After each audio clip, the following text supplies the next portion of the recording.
Watchmen, stand in the gap. We must learn how to love people without becoming blind to the danger surrounding us. Stay awake. There's a difference between somebody arriving with open hands and something entering disguised as peace while carrying destruction behind it. And that's why discernment matters. This is Nightwave Radio. No chaser. I'm Jason J. Knight. With me, my brother and co-host, Flip Diesel, from your favorite podcast. Tonight, we're talking about discernment, because fear can make people react emotionally instead of spiritually, and nobody wants to become cold-hearted. Nobody wants to live angry. Nobody wants to hate people. But at the same time, people also don't want to become naive.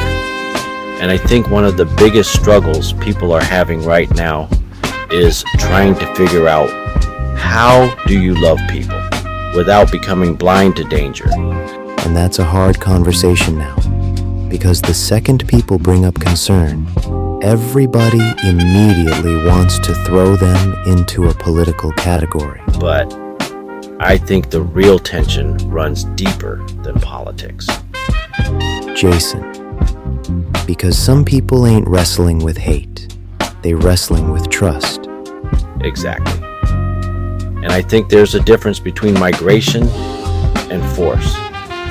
There's a difference between people trying to build a life and systems moving so fast that people stop feeling grounded.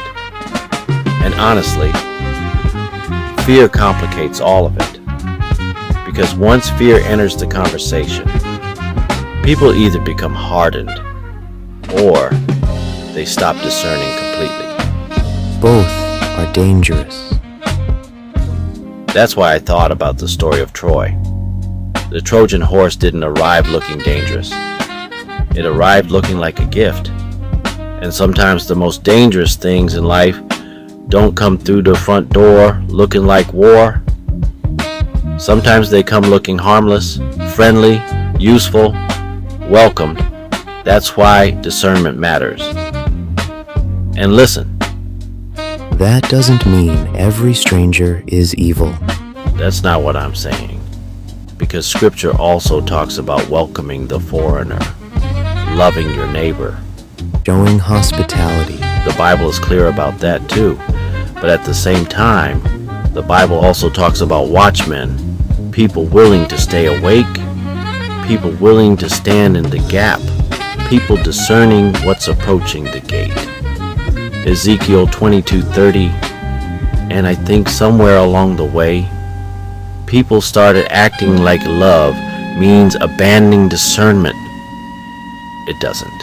Because if you leave every door unlocked in the name of being nice, eventually something gets in that destroys the house. And honestly, that's biblical too. Because scripture says, Mark 3:25, a divided house eventually collapses.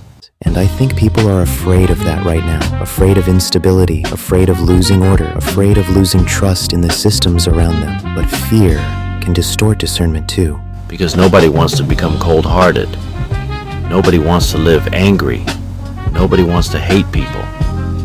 But at the same time, people also don't want to become naive. And I think many people feel guilty for even wrestling with that tension. But the Bible never taught blind trust. It taught discernment. Jesus loved people constantly, but he also discerned hearts. Everybody around him wasn't operating from pure intentions. Some people came honestly, some people came manipulatively, some people came spiritually confused, some people came trying to trap him, and he discerned all of it. That's wisdom. Paul warned believers to walk carefully, not as unwise, but wise. Ephesians 5:15-16.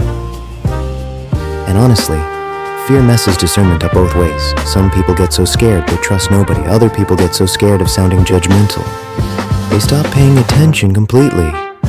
That's real. And honestly, that's why influence matters. Who you listen to matters. Who you follow matters. We're living in a time now where outrage spreads fast, fear spreads fast, division spreads fast. And if we're not spiritually grounded, emotion starts making decisions wisdom should be making. That's dangerous, because once emotion takes over completely, discernment usually disappears. And then people either become hardened or become reckless. Both are dangerous. That's why I keep coming back to the watchman. A watchman wasn't called to hate everybody approaching the city. The job was discernment, to recognize who comes in peace and who comes carrying destruction. That's different. And honestly, I think we need prayer more than panic right now. Paul told believers to pray for all people, especially those in authority, so people could live peaceful and quiet lives. 1 Timothy 2:1-2, because if we're not spiritually grounded, people stop seeing clearly. And Proverbs says, Proverbs 14:1, a wise person builds the house. A foolish one tears it down with their own hands. And honestly, I think that applies spiritually too. This is Nightwave Radio. No chaser. I'm Jason J. Knight. Stay awake. Stay anchored. Keep standing. And we'll see you on the next Wave broadcast. Nightwave Radio, this one's for you.